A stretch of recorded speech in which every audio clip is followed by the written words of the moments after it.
नीमच जिला मुख्यालय से 20 किलोमीटर दूर ग्राम मोड़ी में जमीन विवाद को लेकर हत्या हो गई और हत्या के बाद आरोपी फरार हो गए। पूरा मामला ग्राम मोड़ी में 30 बाय 50 के एक प्लाट को लेकर है, जिसको लेकर दोनों पक्षों में विवाद चल रहा था। इस पूरे मामले में सरवानिया पुलिस की बड़ी लापरवाही सामने आई है। जब जमीन विवाद चल रहा था तो सरवानिया पुलिस ने कोई गंभीर कार्रवाई नहीं की और मामला खूनी संघर्ष तक पहुंच गया।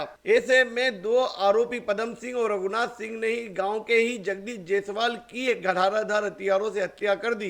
हुआ है, किस जमीन को लेकर हुआ है और क्या विवाद हुआ है, किसकी डेथ हुई है, क्या घटनाक्रम था? मेरे चाचा का लड़का था जगदीश और उसका लड़का है मुकेश। मुकेश के बहू के नाम से वो प्रॉपर्टी है, प्रॉपर्टी की रजिस्ट्री हमारे पास है और रजिस्टर की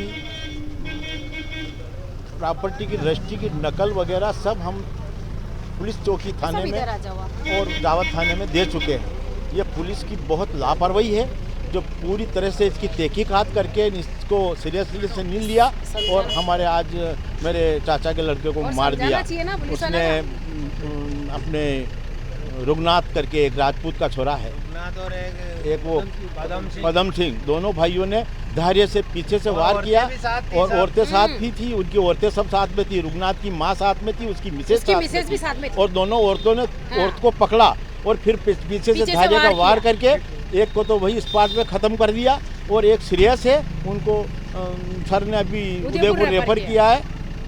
उदयपुर रेफर किया है, सरकारी एम्बुलेंस से डॉक्टर साहब गए हैं साथ में। वारदात रविवार सुबह हुई। उस दौरान गांव में भारी भीड़ लग गई और हत्या के विरोध में बड़ी संख्या में ग्रामीण नीमच पहुंचे और इस वारदात के लिए पुलिस को भी जिम्मेदार ठहराया। हमारे रिपोर्ट पहले भी चल रही थी और नीमच थाने में भी रिपोर्ट है, जावत थाने में भी है, सरवानिया में भी है। सरवानिया वाले थानेदार साहब आए थे और बोला थे कि ये काम सुलझाओ मंत्री, और जो मंत्री बोल रहा था कि मैं सुलझा दूंगा एक दिन में।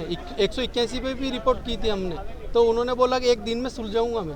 मंत्री की चाल है इसमें, थानेदार की चाल है, सरवानिया वाले पुलिस वाले की चाल है। और मैं तो चला गया कुएं पे काम करने के लिए और मेरे पापा और मेरी मम्मी जावत जा रहे थे सुई दिलाने के लिए, तो उन्होंने रास्ते में रोक के पास में ना धारिये से काट दिया, उनकी गेटी काट दी और मेरे मम्मी के भी यहाँ पे देह मारी, मर गए। कौन घायल हुआ? मेरे पिताजी जगदीश जी जायसवाल। और घायल में मम्मी घायल है, मुन्ने भाई। हमला किसने किया?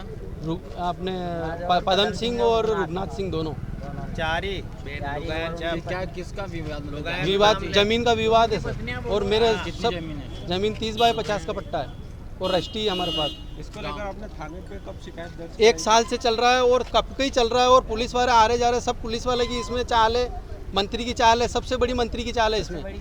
मंत्री ने करवाया, सारा करवाया जो ये। अभी तक पुलिस की कार्रवाई कुछ नहीं, अभी तक पुलिस नहीं आई है, 2 घंटे हो गए। ग्राम मोड़ी में जगदीश पिता भेरूलाल जायसवाल उम्र 60 वर्ष का गांव के ही पदम सिंह और रघुनाथ सिंह से 30 बाय 50 के एक प्लाट को लेकर विवाद चल रहा था। रविवार सुबह दोनों के बीच विवाद हुआ और ऐसे में पदम सिंह और रघुनाथ सिंह ने धाराधार हथियारों से हमला कर दिया। हमले के दौरान जगदीश की मौके पर ही मौत हो गई, वहीं उनकी पत्नी मुन्नी बाई गंभीर रूप से घायल हो गई, जिसे उदयपुर रेफर किया गया है। इस घटना के विरोध में बड़ी संख्या में ग्रामीण एकत्रित होकर नीमच पहुंचे और नीमच से एडिशनल एसपी से मुलाकात की। आरोपियों को शीघ्र गिरफ्तार करने की मांग रखी। एडिशनल एसपी एएस कन्नेस ने बताया कि घटना के तुरंत बाद ही नीमच से पुलिस पार्टियां रवाना कर दी गई है। जल्दी आरोपी सलाखों के पीछे होंगे। क्या विवाद था और क्या घटनाक्रम हुआ?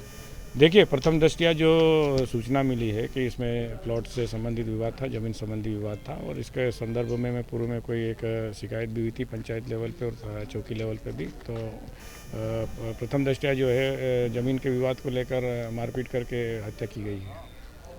सर, कितने इसमें घायल वगैरह भी हुए? देखिए, अभी जो है एक तो जो स्पॉट पे ही जगदीश जायसवाल की जो स्पॉट पे डेथ हो गई है और एक उनकी पत्नी घायल है, जिनको रेफ़र किया गया है यहाँ से। और बाकी लोग भी जो है अगर कोई अभी जो सामने आते हैं, चोट अगर किसी को आएगी तो उसका मेडिकल वगैरह कराया जाएगा और आरोपियों की तलाश की जा रही है और 2 टीम हमारी रवाना हो गई है आरोपियों की तलाश के लिए। सर, परिजनों का कहना है कि उन्होंने एक आवेदन दिया था मृतक ने कि मुझे इनसे जान का खतरा है, तो समय रहते उनका कुछ निराकरण नहीं। देखिए, इसमें जो अभी जो बात आई है, परिजन लोगों से मेरी बातचीत हुई है, जो भी चीज़ें पूर्व में हुई है उसको अलग से उसकी जांच की जाएगी। अगर उसके लिए कोई दोषी होगा तो उसके खिलाफ भी कार्रवाई की जाएगी।